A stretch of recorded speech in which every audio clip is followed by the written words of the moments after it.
Have your Bibles turn with me, please, to Matthew chapter 20, verse 1 through 16. It talks about the parable of the laborers. Many people quander with parables. Really, parables are storytelling. They are a story where they're lessons and their principles and their teachings in story form. We often do that with our children. I preach a message, and first time I ever preached it, I was with Home Missions, traveling, and I had just left the church. And in the hometown of that church, I went to church to present Home Missions. And the fellow there was real skeptical about me anyway for a long time. But anyway, so he let me preach. And I got up, and this is how I started. Once upon a time, there were 3 little pigs. And I won't tell you the rest of it, but I'm going to preach that sermon here one day. And the fella, the longer I was telling the story, he got on the edge of his seat. He got closer on the edge of his seat. Next time, he almost stood up. He almost stopped me. But then when I got into the message, he kind of calmed down. But sometimes Jesus lets us know things and puts it right down at our table, right down at our feet to teach us those things, as he does here in the parable of the laborers. The title of the message is, I'm a faithful member of the Grumblers Club Anonymous. I'm a faithful member of the Grumblers Crowd or Club Anonymous. This is an interesting story, and I want you to listen closely tonight. There's a lot to say and a lot short time to say it in. So many gems in this particular story. I'm going to go at it from a different direction than probably you've ever heard before. But I want us to really see and look deeply and dig into what Jesus is trying to get across here. Verse 1, chapter 20. For the kingdom of heaven is like a landowner who went out early in the morning to hire workers for his vineyard. He agreed to pay them a denarius, which is 15 cents per day, and sent them into the vineyard. Now, understand this is about 6 o'clock in the morning. At about 9 in the morning, he went out and saw workers or others standing in the marketplace doing the same, or doing nothing. And he told them, you also go and work in my vineyard, and I will pay you whatever is right. So they went. And then he went out again about noon, and then about 3 in the afternoon, and did the same. And about 5 in the afternoon, he went out and found still others standing around. And he asked them, why have you been standing here all day long doing nothing? Because no one has hired us, they answered. And he said to them, you also go and work in my vineyard. And when evening was come, and this is interesting, this is surprising, the owner of the vineyard said to his foreman, call the workers and pay them their wages. Now here's the kicker. Beginning with the last one hired and going to the first. Understand, they're all gathered around. They're all watching what everybody gets paid. He's going to pay the ones that worked only an hour. He's going to pay them first. So these other people standing around there thinking, uh-oh, if he pays them that much for an hour, woo, I'm going to get a lot of money. The workers who were hired about 5 in the afternoon came and received their denarius. And so when those came that were hired first, they expected to receive more, but each one also received a denarius. And when they received it, they began to grumble against the landowner. And those who were hired last worked only 1 hour, and they said, and you have made them equal to us, who bore the burden of the work and the heat of the day. We worked 12 hours. But he answered one of them and said, I am not being unfair to you, friend. Did you agree to work for a denarius? And take your pay and go. And I want to give you the one who was hired last the same as I give the first. Otherwise, I have the right to do that. Don't I have the right to do what I want with my own money? Or are you envious because I'm generous? So the last will be first, and the first will be last. We often talk about these things, don't we? When we should begin, because they're so true. If you don't want to be compared to anyone, you should have never picked to be born in this world. If you don't want to be compared, there is no occupation, no job, no situation, no college, no high school, no junior high, no grade school, nothing, even K-5. Everywhere there is comparison. Whether you like it or not, you compare. And whether you like it or not, they compare. It is so important we understand. Everything is measured and everything is evaluated. And we reward those who are the largest or the fastest growing or the most productive. And we pay special honor to those who work hardest and to do the most and produce the highest level. in every church you will ever serve, I will serve, or what capacity you serve within this church, you will be compared to those who've gone before you. Have you ever followed someone who was who was dynamic? Someone that ever said, wow, that is the greatest Christian woman or greatest Christian man that's ever lived. No one can meet her, and now you get the job. And the whole time you pastor or teach or whatever you are doing, you know you're being compared by your predecessor. And you're never going to get over it. And so what I'm saying tonight, there is comparison in everything. When I talk to young people, especially those going in the ministry, I always tell them, hit the ground running hard. You will not have a honeymoon very much anymore because you have to understand you will always be compared. And nothing has changed over the last 30 plus years, 50 plus years. For better or worse, two things are true about most churches. Expectations are high than ever, or higher than ever, and patience is lower than ever. I'm finding it in the pastorate, I'm finding it in youth ministries, I'm finding it in educational ministries, whatever the ministry may be. I'm telling you, in our church today, expectations are higher than ever, and patience is lower than ever. They want you to be perfect when God never created you perfect. A pastor or a teacher or a youth director or a choir director or sound man, or whatever you want to call it, no one is perfect. No one will do a perfect job. And no one will do what you want them to do because God didn't call them to do what you want them to do. God called them to do what He wanted them to do. That's an important lesson.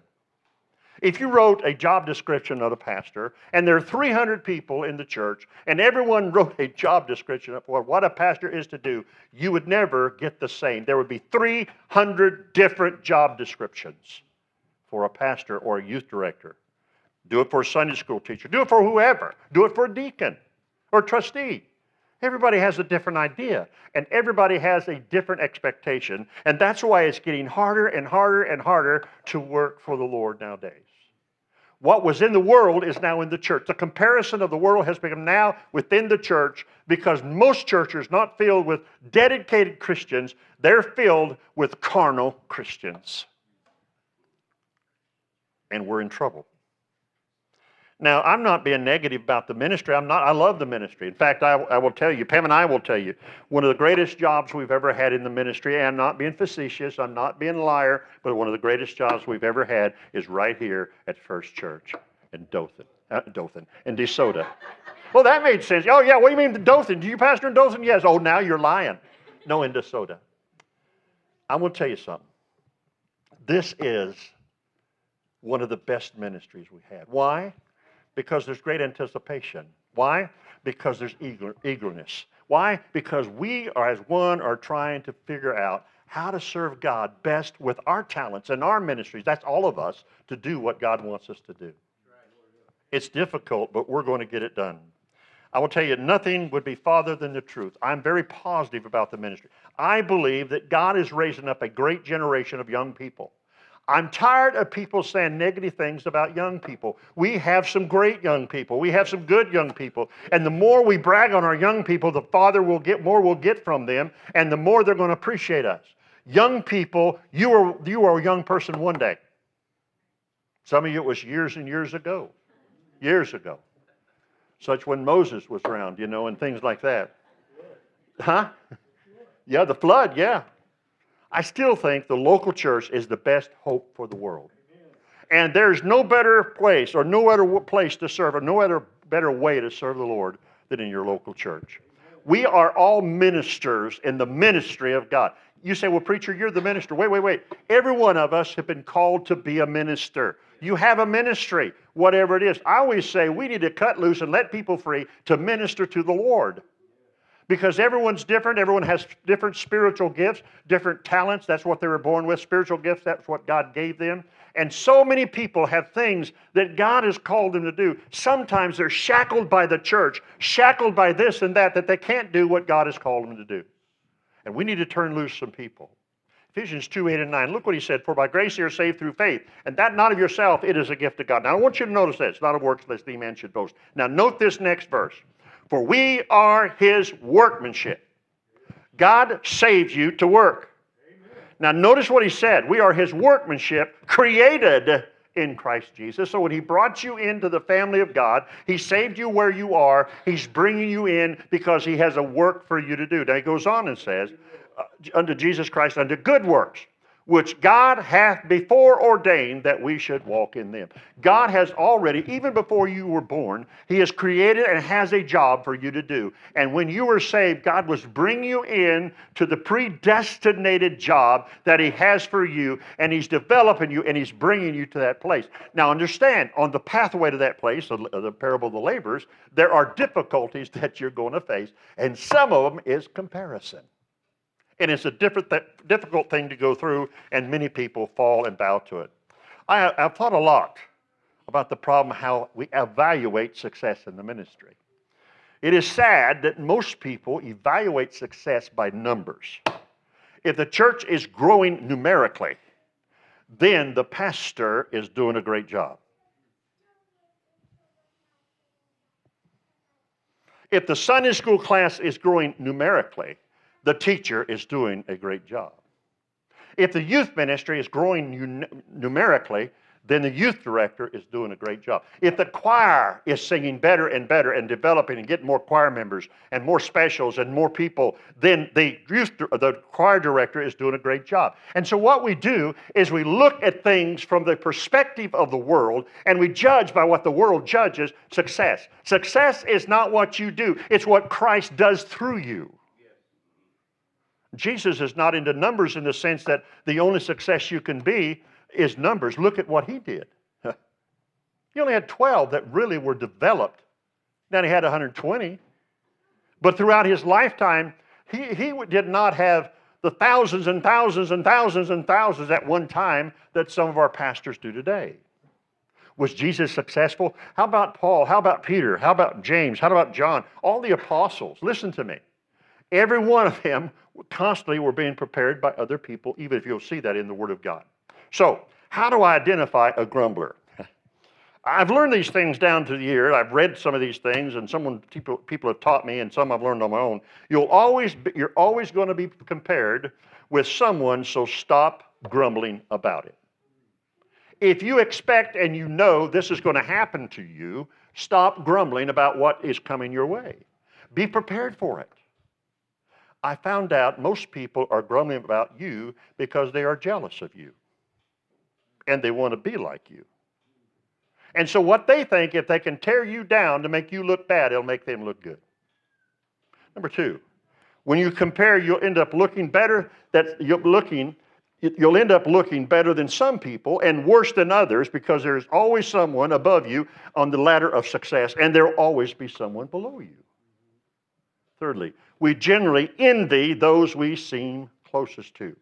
Let me use this illustration. Pastors of smaller churches, say they pastor a church of 100 or 150 or 200, 250, they are not jealous of Rick Warren, who has over 21,000. Why? Because they're not in the same league. They're not in the same level. They're jealous of the ones they're in the same level with. These workers were. The same level. They walked where those people walked. Number four, I think the most frustrating thing is to feel like you are being passed over for positions while people you regard as less qualified are chosen over you. Or worse yet, you aren't even considered for the position. And so we get into this. If you know whether this applies to you, there are three marks of a grumbler. Number one, grumblers are never happy with what they have. If it's money, it's not enough. If it's home, it's not big enough. If it's a grades in school, I got an A-. My son called the other day. He's getting his doctorate degree. He had just finished one class, and he got a 97. And he said, I am so disappointed. Duh. 97? He's hard on himself. Some of us are harder on ourselves than other people are. He wants that 100. Why? We live in a world of comparison. And so we think if we don't make that, then we're not worth this. And so we begin to compare. There are expert criticizers. There are people who believe that they have the gift of criticism. There are people who have a PhD in nitpicking. They're always nitpicking things. I'm serious. Everything, they look at something. I mean, if you gave them apple pie on a silver plate with ice cream, vanilla ice cream, they would want it on a gold plate with chocolate ice cream. No matter what you serve them, they're not going to be satisfied. And no matter what you pay them, it's never enough. And not whatever accolades you give them, it's never enough, because they're always thinking they're better than what anybody can say about them, because they know them. And they think more of themselves than what they truly are. Secondly, they're always making excuses. Ask them why they don't buy a new car. Well, they'll say, the interest rates. So you ask them, then why do you not buy a new car? Well, they cost too much. Ask them again, why don't you buy a new car? And they'll say, it'll rip you off. And so you say, why don't you buy a used car? You know what they'll say? Buy a used car and buy somebody else's problems? So then you say, why don't you just repair your car? You know what they'll say? You know what Grumblers will say? You mean repair that old junker and waste all that money? They can never be satisfied. And they're always making excuses why they don't do or can do or will do what they could do. Thirdly, they secretly believe that they can never succeed. Let me put it this way. Down in the heart of hearts of a grumbler, they believe that the game of life is rigged and that the cards are stacked against them. And like it or not, they believe that they're doomed for failure. If you ask them about a glass of water, if this is half full or half empty, you know what they'll say? I don't know, but it's probably polluted. Seriously, that's where they are. Here's an ironic thing. If you could get to know people that you envy, you'll discover that envy the people who are always on one rung above you. So it goes. So here's what happens. When you look at somebody, or they look at somebody, they envy not someone here, but they envy somebody here that they know. You don't envy someone you don't know. You really don't. True envy is right here, right where you walk. And so you're envying that person beside you, sitting beside you. That person, even in Sunday school class, I've had Sunday school teachers that envied another Sunday school teacher. As a principal, I've had teachers who envy other teachers. We've had students that envied other students. And it is amazing to me, this is in Christianity. So notice what he's saying. Well, the dictionary says this about grumblers. Number one, it said, a grumbler is one who shows one's unhappiness and critical attitude. Another definition is to make complaining remarks or noises under one's breath.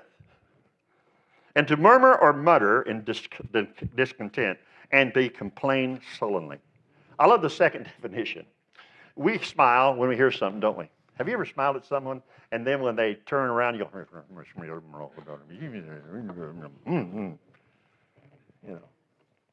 have something happened to you and you say, oh, it's all right, I understand, no problem. And under your breath, you're saying, oh, you're rotten, no good or nothing. I'll tell you one thing. I can never get a hold of you and say to you what I want to say to you. I learned it the hard way as a child. Now, I didn't do it as one of my brothers and sisters did. But I remember one time, one of my brothers, dad or mom said something to him, and he was upset. And he was in the living room, and he was going, aren't you always making me do stuff? I don't think we've got other brothers here. Why don't you have other brothers? And mom could hear every word. And she said, what'd you say? And he said, I didn't say nothing. The Bible really has quite a bit to say about grumbling.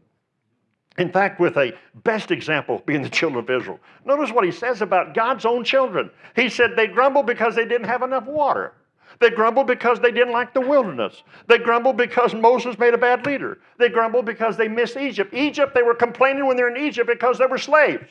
Now they're being delivered by God through the leader of Moses, and now they're saying, I miss Egypt.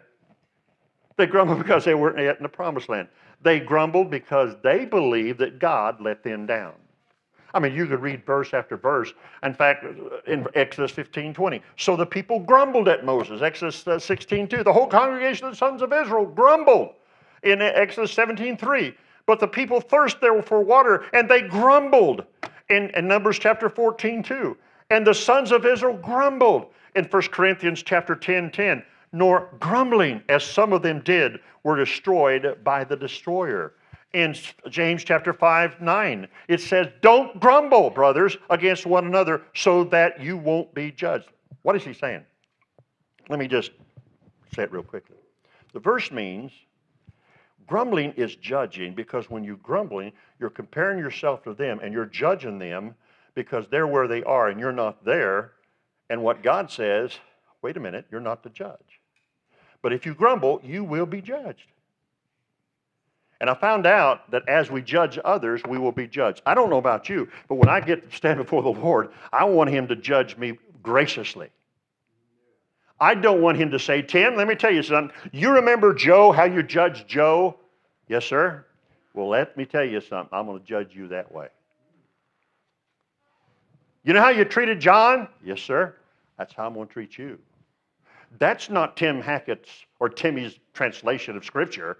That is what God literally says in Scripture. Grumbling is a terrible thing. The two facts about this are really key to the story. Nothing else makes more sense to see this man who has plenty of work and also has the money to pay them. It amazes to me, the men in the story had nothing to do on their own. They were broke, they had no jobs, they had no prospect of job. Their outlook was bleak until the landlord came to them, the landowner. And what happens? They're standing around not knowing what to do. They were going to starve. And here comes this man, and it's interesting to me, who had the ability, in fact, when you look at him, two things about this landlord. He had an abundance of work and had abundance of money. So he walks in to these men who had nothing and could do nothing to help themselves, and he says to them, go into my vineyard and work, and I will pay you this. First one. All the rest, the other four, he says, just go. Basically said, you got to trust me. And he hires them. So here they are with nothing, and someone steps in their life who did have no reason to do it, except they need workers in the field.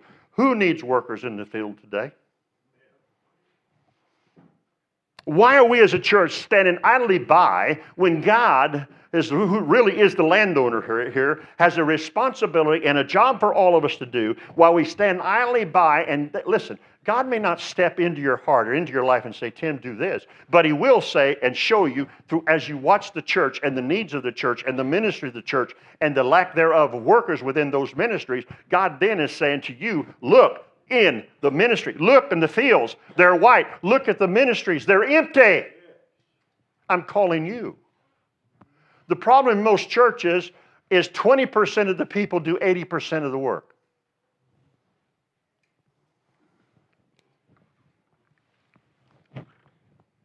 That's a shame. So that's the picture behind this story. There's a large estate here. There is literally an immediate huge need. The landowner was very wealthy and many unemployed workers. Perfect scenario. So number two, how does a grumbler look? As you study this story, you see 5 groups of grumblers. Number one, they're the first men who were hired at 6 a.m. There was much to be said on their behalf. I mean, they were up early, that's good. And they negotiated the wages, that's good. They were hired first, that's good. They contracted to do a day's work for 15 cents a day. That's good because it was the normal wage of that day. It's good money, and it was also fair. Notice the second group who came around 9 o'clock. There's much work to be done. Good. And these men were ready. They're willing. They're able. And that's good. And they offered a job. And that was good. And the landowner promised to pay them. And that was good. They are not promised 15 cents since the day has already partly been gone. They're asked to trust the landlord's sense of fairness. The third group was those who were hired at noon. And they're asked to trust the landowner in the same sense of fairness. The fourth group were hired at 3 p.m. And they also get the same deal that the 9 a.m. workers got. And that's good. The fifth, there were the workers who come at 5 o'clock, which meant there was only 1 hour to work. And here they are standing around. The landowner said, what are you standing around for? Well, you know, the day's almost gone. He said, no, I got work for you. Go work. Trust me. And they went to work. From the standpoint of the landowner, they represented wasted time and they represented wasted potential. They were standing around. By the way, well, preacher, you said they didn't have a job. Wait a minute, they weren't looking for one. They're just standing around griping to each other. Hey, by the way, what good does it do to talk to someone else in the same situation and gripe about it? What good does it do? How many have been promoted by griping? How many have been happy when they grumble? What good, what benefit does grumbling do? And so they're standing around, and they had potential, but the problem was they did not look in the right place. But this man walks right up. And he had a lot of work. He had a lot of money. And he had lots of compassion for these men. When the day's work was done, I love this. It said, and when the evening came, the owner of the vineyard said to the foreman, call the workers and pay them their wages, beginning with the last one first, or the last one hired first, and to go into the first.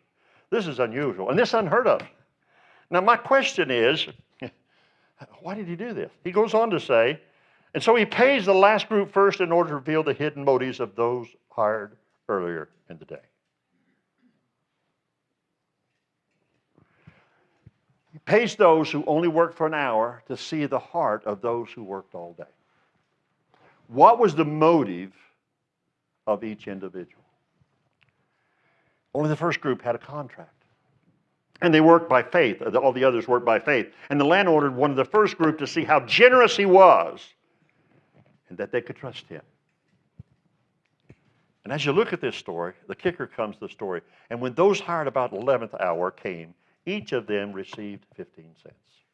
It's an incredible wage for only an hour, especially in those days. I'm sure the 6-year-old fellow said, wow, 15 cents. He, 1 hour, 15 cents. I'm going to get 12 times 15. I worked 12 hours. Wow, it's the best job I've ever had.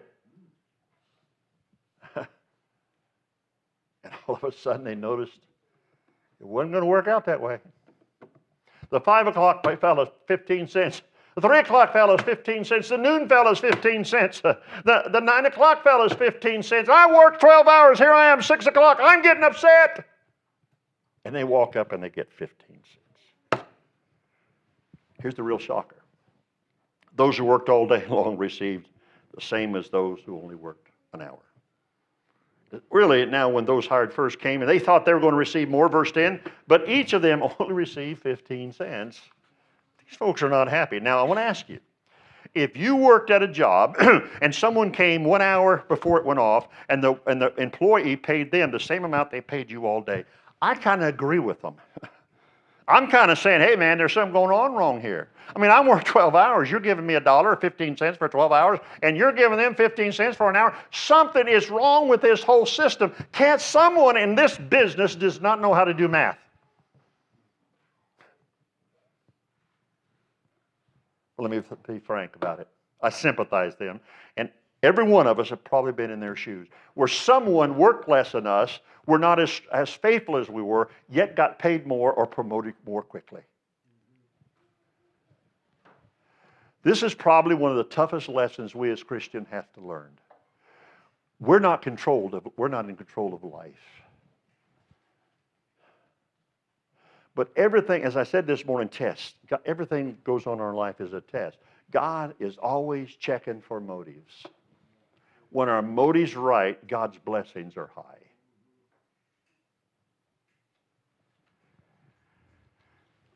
What's at the heart of all their complaints? Well, fundamentally, it's the little phrase, you have made them equal to us. If you just count the hours worked, they aren't equal. It's not minded. I mean, they were not so minded because they were getting paid the 15 cents. They were mad because they were not getting paid more. Verse 10 says they thought they would receive more, and that's why they grumbled. First of all, they observed. Look what they observed. They saw the latecomers being paid. Secondly, they assumed that they would be paid more.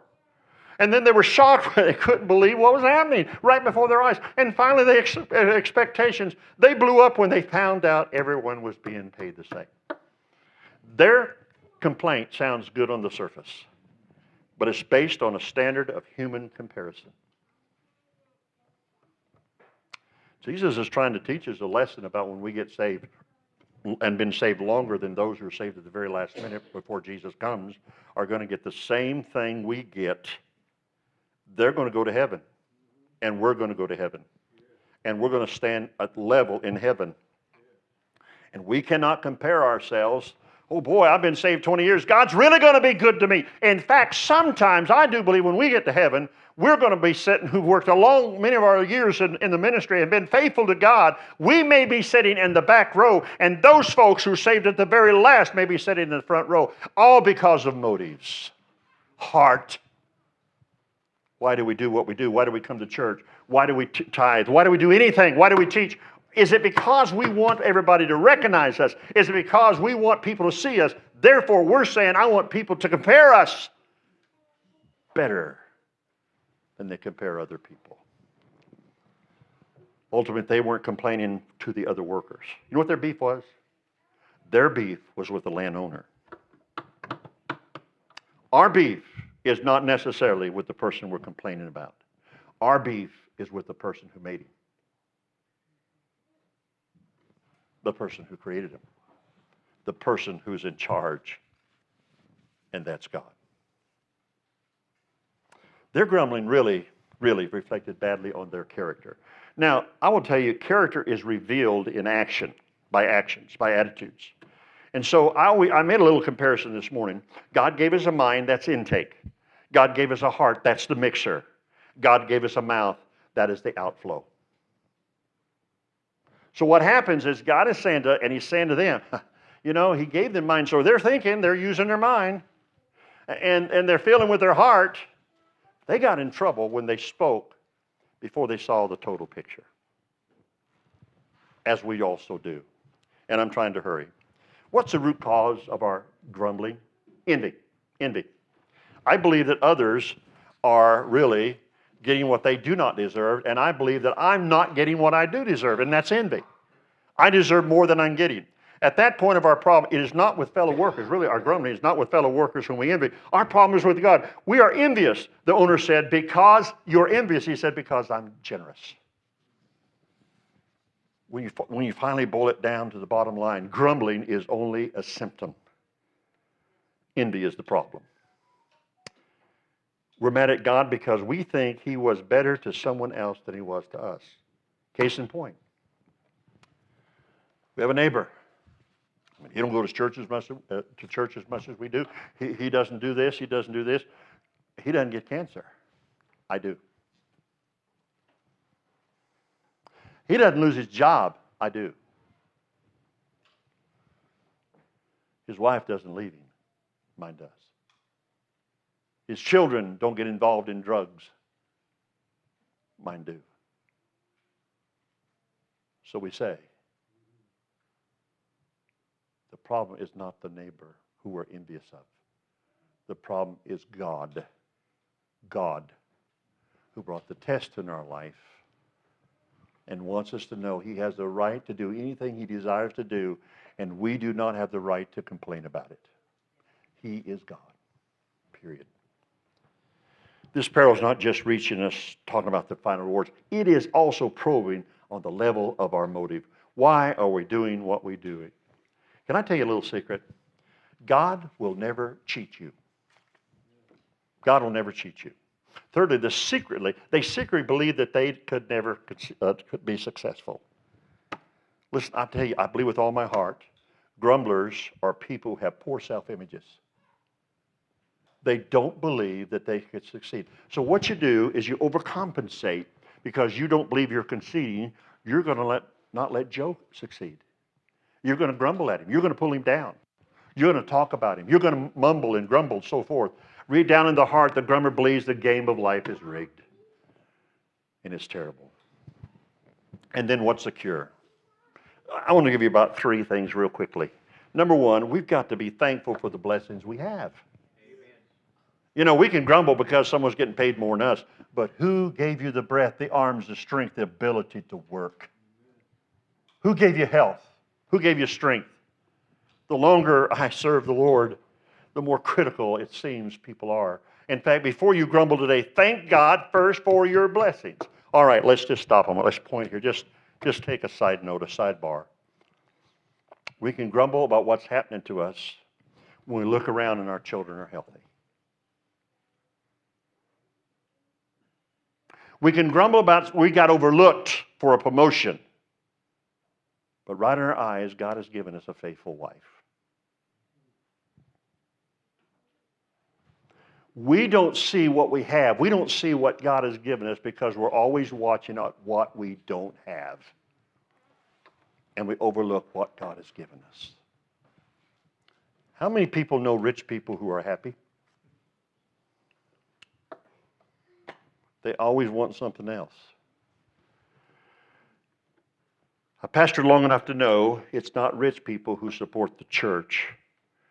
It's generally the widows and widowers and the people that don't have the money to do it, the faithful ones to God who don't make big salaries. They consistently, faithfully give to God no matter what. I had one fellow said, well, I don't like what the church is doing. I'm going to take away my tithes. They said, that's not yours to take away. That's God's. By the way, so you're going to punish God for something that happened.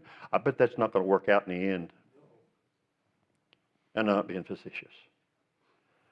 Thank God for the good things that's already happened. Stop, think for just a moment. In your life, how many here tonight, don't raise your hand, don't nod, don't need, but how many here tonight can think of one thing that God has blessed you with? Just one thing. Do this. Boy, that's been a blessing. Unless you're sitting next to someone who has halitosis, whatever. Number 2, don't judge yourself by the way God treats someone else. See, here's the heart of the problem. The grumbler keeps his eyes off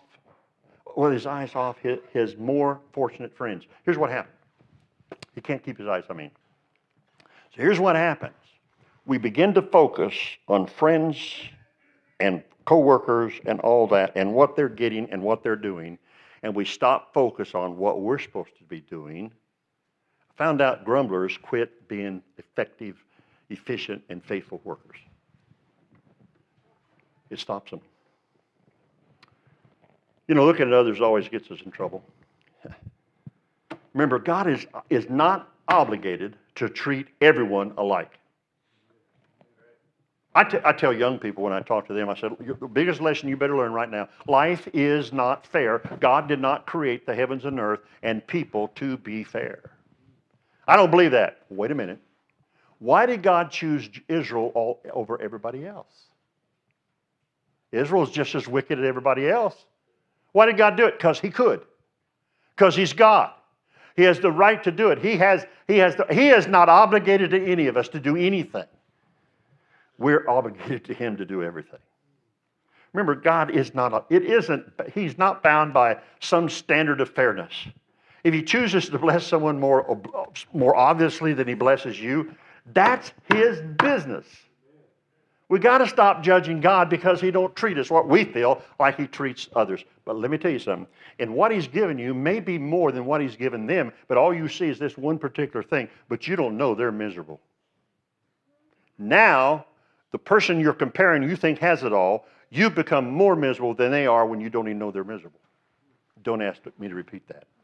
I don't even know what I said.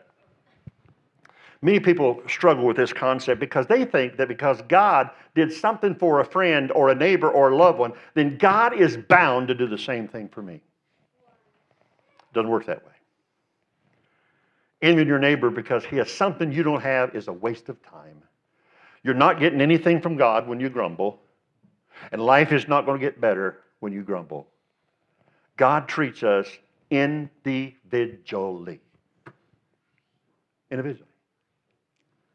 The truth is, He might do exactly what He has done for someone else, or He might do more, or He might do less, or He might do something entirely different because He's God. He can deal with us any way He chooses. The problem is, are we thankful that we have been saved by God, and we have laid ourselves available to God, and we've said, God, whatever your will is. Have you ever said that? Your will be done, not mine. What if His will is that you live in a situation where there is people who are getting treated better than you are, getting paid more than you are? What's that? What if that's God's will for your life? To let people know, because everybody knows somebody else being treated better or so forth than you, and they're watching you because you claim to be a Christian. And how does it look to them if you mumble and grumble just like everybody else? Thirdly, remember that God rewards faithfulness, not productivity.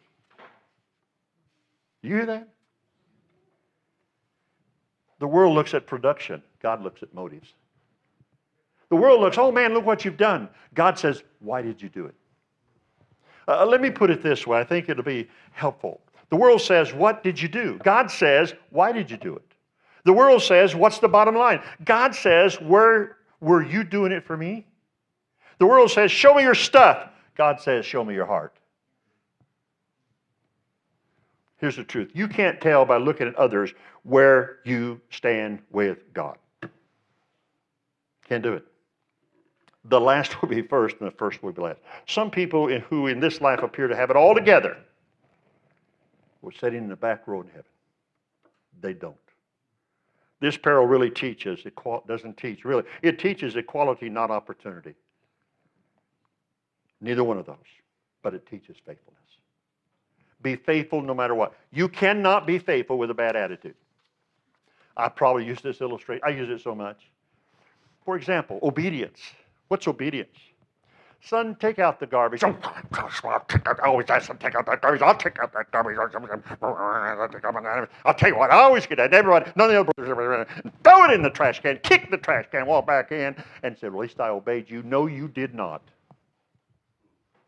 That is worse than not doing it at all. If you're griping in your obedience, you're not being obedient. And that's what these workers were doing. God is just. No one will be underpaid. You hear that? God is just. What if God really gave us what we deserve? God is generous. Everyone will be surprised. Everyone's going to be surprised. If we want justice, we'll have it, and grumblers will grumble all the way. If we want grace, we'll have it. And remember that we were idle before God called us into the marketplace and gave us a job to do. Before I was saved, I was idle. Hopeless, no job, nothing. But God stepped in the marketplace of my life and called me to go into the vineyard. What did He do? He brought me into His family and gave me something to do and paid me to do it. Listen, 15 cents a day is better than nothing a day. My dad taught me this. I don't know if you've taught your children this. My dad said this, Tim, and he told my brothers and sisters, if you agree to work for a fella for a certain amount, work and keep your mouth shut and do the best you can. One experience, I had one of our neighbors who was supposed to be a good friend of ours. He owned an auction house. And so he asked me one day, could you cut down all this field of tall grass for me? And all I had to do with a scythe. You know what a scythe is? And it was acres.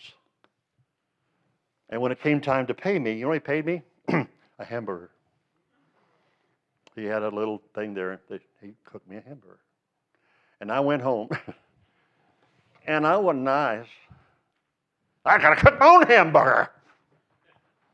Dad said, what's your problem? I'm thinking, I didn't say it because I'm not stupid. But I didn't say, Dad, you won't believe. I said, well, you know all that work I did? He said, yes. He said, all he paid me was a hamburger. He said, did you agree for a certain price? I said, no, sir. He said, did you agree to do it? I said, yes, sir. Then shut your mouth. I didn't know that night my dad had to come to Jesus meeting with him. And the next day I was called to his place, and he paid me a generous amount. Through the broken arms and black eye. No, not just, he didn't have all that. But I guarantee you, Dad was not nice to him. But he was a real Christian. But I believe that he did what Jesus did. Jesus has a way of whipping us when things are wrong. You know, the master's coming to the marketplace, and he's looking for workers. There's plenty of work. There's enough to go around. But he's looking. What opportunity has God given us? You look right here in Soto. Look right here, the many opportunities we have. I was driving down Main Street the other day, and I was looking around. I thought, boy, we could do this, and boy, we could do this.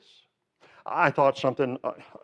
I said, why don't we one day just get all the police officers and deputy sheriffs and bring them over one day and feed them? But why don't we do that? Why don't we just, hey, you know what? Hey, why don't you come by? We'll have coffee here every day. It'll be free. You don't have to do it. Or whatever is, listen, if another church is doing something good, don't do that. Do something else. What if we went to a nursing home or a hospital and brought nurses little small gifts? And do not say, this is from First Church, but this is from God. We don't deserve recognition. He does. Why are we standing idly in the marketplace? Has Jesus called us to the vineyard? And if he has, folks, there's a big opportunity out there. A big opportunity. Most of our opportunities is sitting right before us, right beside us. They're our neighbors, they're our family, they're our friends. Sometimes we miss what God puts right in our plates. So easy to judge and grumble because someone doesn't look like us or doesn't act like us and doesn't have what we have or has more than we have. Instead of being thankful, God, thank you for what you've given me. See, here's the thing. If God has given me things, yes, he has, then I'm responsible for what he's given me. And I'm responsible for my attitude to do what I can with what he's given me to do. When you get extra money, do you say, man, we're going to do this, I'm going to do this, I'm going to do this? Have you ever thought, you know what? We're making it. But I know John down the street who has children is getting ready to be kicked out. And he works all the time. He's got so many children. Have you ever just said,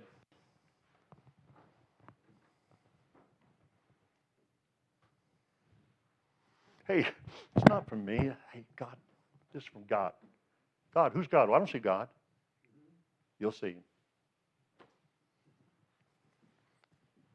Have you walked in a restaurant sometime, there's police officers sitting there, have you ever just walked up or told the waitress, bring me their bill and pay it? And just tell them we appreciate them. Pam and I was traveling. I don't know what state we were in. We stopped for breakfast, and there was a couple officers. And it looked like they were stressed out. Charlie, you know what I'm talking about. This looked like they had a tough day. And so the waitress come over. I said, bring me their bill. Don't tell them who it was, but just tell them, we're praying for you, and we love you. And I never knew whatever happened to those fellows. I do know this. They were shocked, but it may have been the very day they needed someone to step in their life in the marketplace that God has put us, and now God has called us, just give them a meal. I got to shut up. Not going to give an invitation. I always want to give a thinking invitation. Every one of you got a gift. Every one of you are special. I love you. God loves you. My wife loves you. This church loves you. We love each other. But wouldn't it be wonderful if we looked for someone to love? Since I've been here, I've met some wonderful people. And they have entered my life, and they have been bigger blessings to me than I ever can to them. I've had some of them who've been saved since I've been here. It's a God thing, but I've had them text me, let me know they're praying for me. I've had some new converts text me about a scripture, preaching to me. I mean, no, not really, but just about a scripture. It literally lifted me up because there are someone that God is using and God is working and God is building and God is developing. They have a tough life. They're going through some tough things, but they're going the right direction. They're getting in the Word of God. God has given him what he wants to do. God is going to develop them. That is the marketplace of Christianity where God has taken this person who's standing there and has been idle. God is now bringing him or her to a place that they can serve God. Father, go with us now in Jesus' name. Amen. God bless you.